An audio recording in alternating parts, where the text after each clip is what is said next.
जरा सोचो, अगर तुम्हें 40 करोड़ रुपए दिए जाएं, वो भी सिर्फ इस चीज के लिए कि तुम्हें बस एक बड़े से व्हाइट रूम में लगातार 50 दिनों तक बिना बाहर आए रहना है। कुछ ऐसा ही होता है केट और माइक के साथ। कहानी की शुरुआत में हमें एक कपल केट और माइक को एक बड़े से व्हाइट रूम में घूमता हुआ दिखाया जाता है। इस रूम में सभी चीजें व्हाइट कलर की थी। दरअसल केट और माइक पर वुआन नाम की एक डॉक्टर एक्सपेरिमेंट कर रही थी, जिसमें इन दोनों को इस व्हाइट रूम में लगातार 50 दिनों तक बिना बाहर आए रहना था, और अगर वो दोनों उस रूम में 50 दिन तक रुक गए तो उन्हें $5 मिलियन यानी 40 करोड़ रुपए इनाम के तौर पर मिलेंगे। लेकिन अगर उन दोनों में से किसी एक ने भी हार मानी तो ये इनाम घटकर $1 मिलियन यानी 8 करोड़ रुपए ही रह जाएगा। इस एक्सपेरिमेंट के रूल के हिसाब से इस रूम में उन दोनों के अलावा और कोई नहीं रहेगा, न ही वो किसी से मिल पाएंगे, और इनके पास एंटरटेनमेंट का भी कोई जरिया नहीं होगा। अब ये दोनों बहुत खुश थे, क्योंकि इन्हें लग रहा था कि ये पैसे कमाने का सबसे आसान तरीका है। यहाँ पर ये आपस में डिस्कस करने लगते हैं। केट माइक से कहती है कि मैं इन $5 मिलियन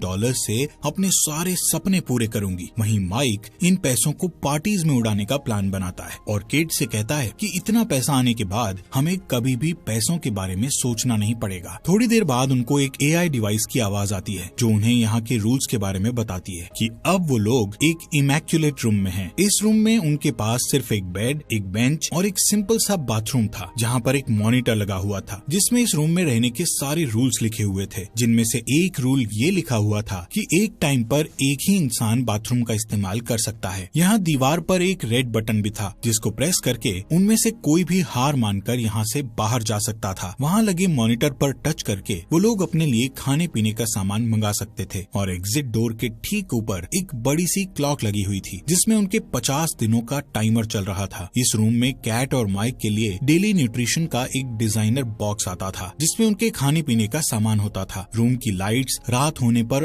ऑटोमेटिकली ऑफ हो जाती और सुबह होने पर ऑटोमेटिक ऑन भी हो जाती थी। इस रूम में समय के साथ साथ सुबह, दोपहर, शाम और रात होने की अनाउंसमेंट AI डिवाइस से की जाती थी, जिसका मतलब होता था कि अब उन्हें आराम करना चाहिए। स्क्रीन पर टच करके वो अपने लिए अलार्म भी लगा सकते थे। माइक यहाँ ऐसे रहने लगता है जैसे कि उसके वेकेशन चल रहे हों, इसलिए वो हर रात देर से सोता था। वहीं केट अपने लिए एक अलार्म सेट करती है ताकि वो अपना एक रूटीन बना सके। अब वो दोनों अपनी पहली रात यहाँ एक ही बिस्तर पर बिताते हैं। सुबह होते ही केट नहाने के लिए बाथरूम में जाती है, और वहाँ शीशा देखती हुई खुद को कहने लगती है कि हमें इस चैलेंज को हर हाल में जीतना है। नहाने के बाद वो अपने कपड़े बाथरूम की लॉन्ड्री में धोने के लिए दे देती है, जिसके बदले में उन्हें सिंपल सा प्लेन पजामा और टी-शर्ट्स मिलती हैं। वो दोनों आपस में मस्ती करते हुए कहते हैं कि चलो, इन लोगों ने कम से कम उन्हें रंगीन कपड़े तो दिए। कुछ टाइम बिताने के बाद केट सोचती हुई माइक से बोलती है कि आखिर डॉक्टर वुआन ये एक्सपेरिमेंट क्यों कर रही है। माइक केट से बोलता है कि मुझे इसके बारे में नहीं पता। उन दोनों को बस इतना पता था कि उन्हें 50 दिनों तक यहाँ रहना है, जिसके बदले उन्हें 40 करोड़ रुपए मिलेंगे। इसके बाद माइक और केट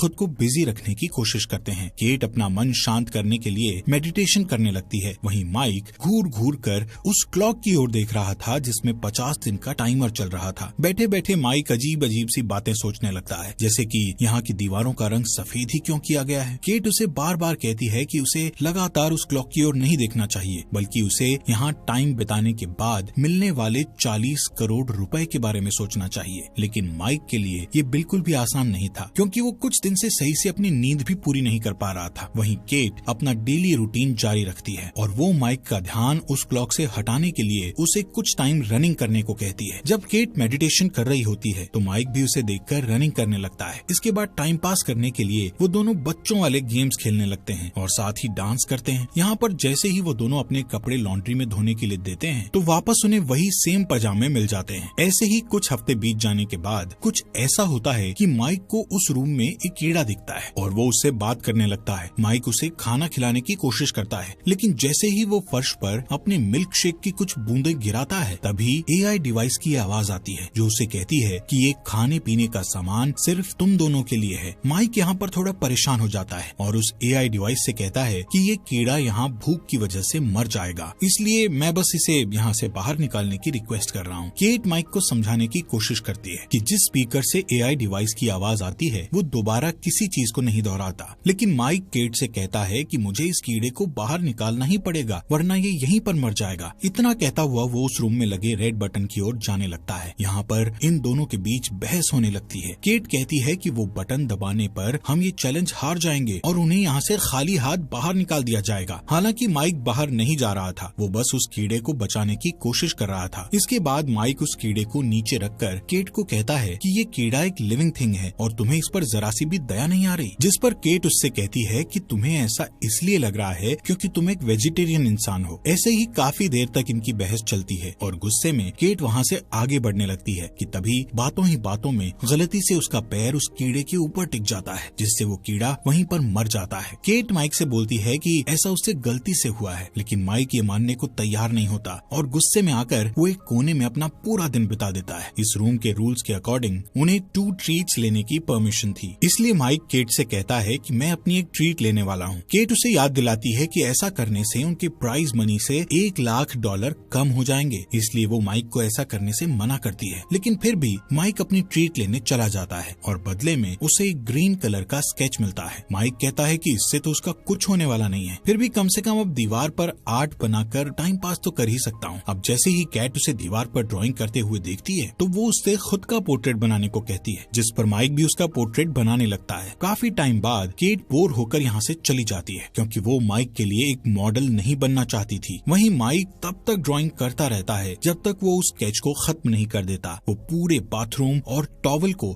ग्रीन स्केच से पूरा भर देता है। इस वजह से केट बहुत परेशान हो जाती है और माइक से अपने पहले के रूडली बिहेवियर के लिए सॉरी बोलती है। लेकिन यहाँ पर इन दोनों के लिए एक अच्छी बात ये थी कि अब 50 में से सिर्फ 20 दिन ही और बचे थे। ऐसे ही इनके इस रूम पे दिन बीतते जाते हैं और एक सुबह अचानक केट को बाथरूम में एक गन मिलती है। ये दोनों हैरान और परेशान हो जाते हैं कि ये गन आखिर यहाँ कैसे आई। बाथरूम से वो गन उठाकर ये दोनों बेड के नीचे फेंक कर उसे छुपा देते हैं क्योंकि AI डिवाइस ने उन्हें लॉन्ड्री में कपड़ों के अलावा और कोई चीज देने से सख्त मना किया था। कुछ दिनों बाद इन्हें कुछ रिवॉर्ड मिलता है जिसमें इनको एक फैमिली और फ्रेंड्स के मैसेज दिखाए जाते हैं। माइक अपनी सिस्टर का मैसेज देखता है जो उसे बताती है कि वो कैसी है और मॉम डैड कैसे हैं। अपनी बहन को देखकर माइक बहुत खुश होता है, लेकिन जब केट को उसके डैड का वीडियो मैसेज दिखाया जाता है तो उसके डैड कहते हैं कि अब वो रोड पर नहीं बल्कि एक शेल्टर में रह रहे हैं। केट उस वीडियो को रुकवाना चाहती थी, लेकिन उसके कई बार कहने पर भी वो वीडियो नहीं रुकता। तभी वो बाथरूम की ओर जाती है और वहाँ जोर जोर से रोने लगती है। माइक उसे चुप कराने की कोशिश करता है। इसके थोड़ी देर बाद वो दोनों एक साथ लिपट कर सो जाते हैं। अब जैसे ही सुबह अलार्म बजता है तो केट बेड से नहीं उठती क्योंकि वो डिप्रेशन में चली गई थी। जब माइक उससे ना उठने की वजह पूछता है तो वो उसे बताती है कि उसने अपने डैड को कई सालों बाद देखा था और वो हमेशा माइक से झूठ बोलती रही कि उसके डैड नहीं है क्योंकि वो अपने डैड को लेकर बहुत शर्मिंदा थी। वो माइक को बताती है कि उसके डैड बहुत ज्यादा ड्रिंक करते थे और उसके स्कूल की फीस भी नहीं भरते थे। माइक केट से कहता है कि अब हमारे इस रूम में 50 दिन पूरे होने में सिर्फ 2 ही हफ्ते बचे हैं, लेकिन केट अभी भी बेड पर ही पड़ी हुई थी। माइक उसे एंटरटेन करने के लिए नए नए तरीके आजमाता है, लेकिन इससे कैट पर कोई असर नहीं होता और फिर वो खुद भी कैट के साथ बेड पर लेट जाता है, लेकिन इससे भी कैट को कोई फर्क नहीं पड़ रहा था। ये देखते हुए माइक जमीन पर जाकर लेट जाता है। नेक्स्ट डे माइक केट को उनकी बची हुई एक और ट्रीट लेने के लिए कहता है, लेकिन केट उसे ये कहकर मना कर देती है कि वो और पैसों को खोना नहीं चाहती, जिससे माइक फ्रस्ट्रेट हो जाता है क्योंकि उसे लगता है कि अब वो केट की मदद नहीं कर पाएगा। कि तभी केट बेड से उठती है और माइक से उसकी दूसरी ट्रीट मांगने के लिए कहती है, भले ही उनका $1 मिलियन का नुकसान हो जाए। तभी माइक दूसरी ट्रीट के लिए मॉनिटर पर टच करता है, जिससे उस रूम का डोर ओपन होता है और एक नेकेड लेडी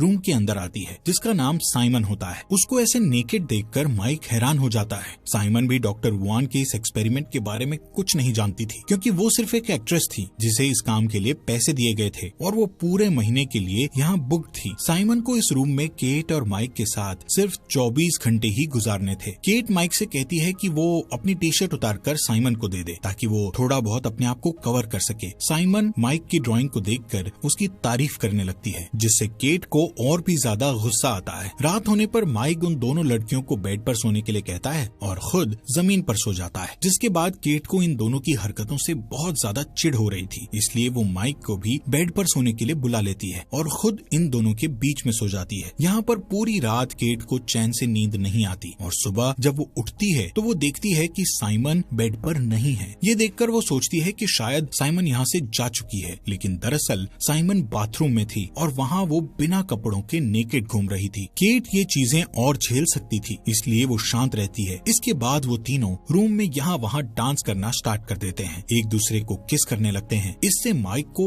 इतना ज्यादा नशा चढ़ जाता है कि उसे हेलुसिनेशन होने लगते हैं। उसे अपने हर तरफ खून ही खून दिखता है। माइक अपने आप को पानी में डूबता हुआ देखता है। वहीं पानी में उसे अपना छोटा भाई भी दिखता है जो उसके साथ ही डूब रहा था। इसी बीच केट और साइमन माइक को होश में ले आती हैं, लेकिन वो अभी भी पैनिक कर रहा था और जोर जोर से रोने लगता है। वो बार बार एक ही चीज रिपीट कर रहा था कि मेरे भाई शॉन को डूबने से बचा लो। केट उसे किसी बेड पर ले जाकर सुला देती है, जिसके बाद साइमन केट से पूछती है कि वो और माइक कैसे मिले थे, जिस पर केट बताती है कि वो लोग एक बारिश वाले दिन मिले थे। उसके पास अम्ब्रेला नहीं थी, तभी माइक उसके पास आया और उसने उसे भीगने से बचाया। यहाँ पर ये दोनों आपस में ऐसे काफी टाइम बातचीत करती रहती हैं। थोड़ी देर बाद माइक जग जाता है और साइमन के पास जाकर बैठ जाता है, जहाँ वो दोनों अपनी अपनी लाइफ के बारे में बातें करने लगते हैं। साइमन बताती है कि उसने अपनी मदर को बचपन में ही खो दिया था। यहाँ पर ये दोनों अपने अपने फैमिली मेंबर्स के गम को शेयर करने लगते हैं, जिससे इन दोनों के बीच बॉन्ड और अच्छा हो जाता है। साइमन माइक का हाथ पकड़कर उसे रिलैक्स फील करवाती है कि तभी पीछे से केट आकर उन दोनों को एक दूसरे का हाथ पकड़े हुए देख लेती है। अब केट का गुस्सा 7वें आसमान पर चला जाता है, क्योंकि वो पहले से ही उन दोनों की नजदीकियों को बहुत झेल रही थी। केट साइमन को बोलती है कि तुम शुरू से मेरे बॉयफ्रेंड को मुझसे छीनने की कोशिश कर रही हो। इस बात पर साइमन भी केट पर गुस्सा हो जाती है और बोलती है कि तुम एक इनसिक्योर लड़की हो जिसे अपने बॉयफ्रेंड पर जरा सा भी विश्वास नहीं है। यहाँ पर ये दोनों एक दूसरे पर चिल्लाना शुरू कर देते हैं। तभी माइक गुस्से में आकर इन दोनों पर चिल्लाता है और यहाँ से जाने लगता है। थोड़ी देर बाद केट साइमन से माफी मांगने की कोशिश करती है, लेकिन साइमन उसके गुस्से को ये कहकर और भड़का देती है कि उसने माइक के साथ ऐसा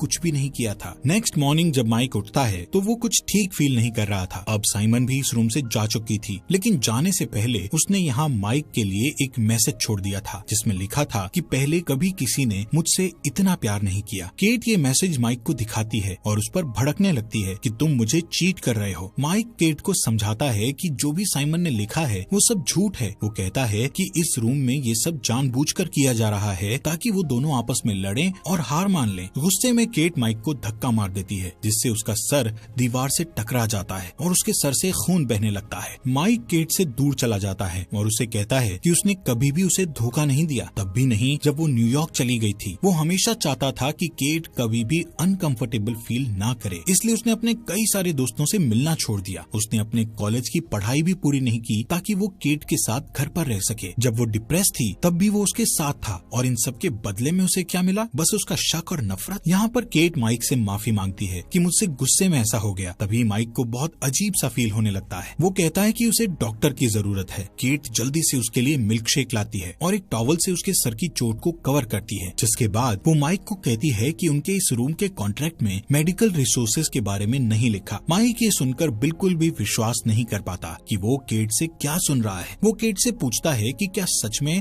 तुम्हें मेरी इस चोट की चिंता है? दरअसल माइक की चोट काफी छोटी सी थी और धीरे धीरे उससे खून आना बंद भी हो जाता है, लेकिन माइक ये बात सोचकर बहुत परेशान होता है कि क्या होता अगर केट गुस्से में उस पर और ज्यादा घातक हमला करती। शायद अब तक तो उसकी मौत भी हो चुकी होती। वो केट से कहता है कि पैसों के लिए वो उसे जान से भी मार सकती है। अब माइक केट से कहता है कि भाड़ में गया पैसा, मुझे इस रूम से सबसे ज्यादा नफरत हो गई है। माइक डिसाइड करता है कि वो यहाँ से बाहर चला जाएगा। केट उसे बाहर जाने से मना करती है और कहती है कि अगर वो यहाँ से बाहर जाने की कोशिश करेगा तो वो उसे शूट कर देगी। माइक उसकी इस बात को इग्नोर करता हुआ रेड बटन दबा देता है और व्हाइट रूम से बाहर निकल जाता है, जबकि उसके 50 दिन होने में सिर्फ चंद ही दिन बाकी थे। माइक के यहाँ से जाने के बाद केट सो जाती है और पूरा दिन उदास रहती है, जिसके बाद वो माइक की पेंटिंग देखते हुए उसे याद करती है। केट के अब इस रूम में सिर्फ 2 ही दिन बचे थे जिससे वो इस चैलेंज को जीत जाती, लेकिन केट 2 दिन पहले ही उस रेड बटन को दबाकर यहाँ से बाहर निकल जाती है। कुछ महीने बाद हम माइक को जॉगिंग करते हुए देखते हैं, जो अब सिंगल था। जॉगिंग करते वक्त वो केट की बिल्डिंग के पास से गुजरता है। रास्ते में अचानक वो केट से मिलता है। यहाँ हमें पता चलता है कि उस रूम से बाहर आने के बाद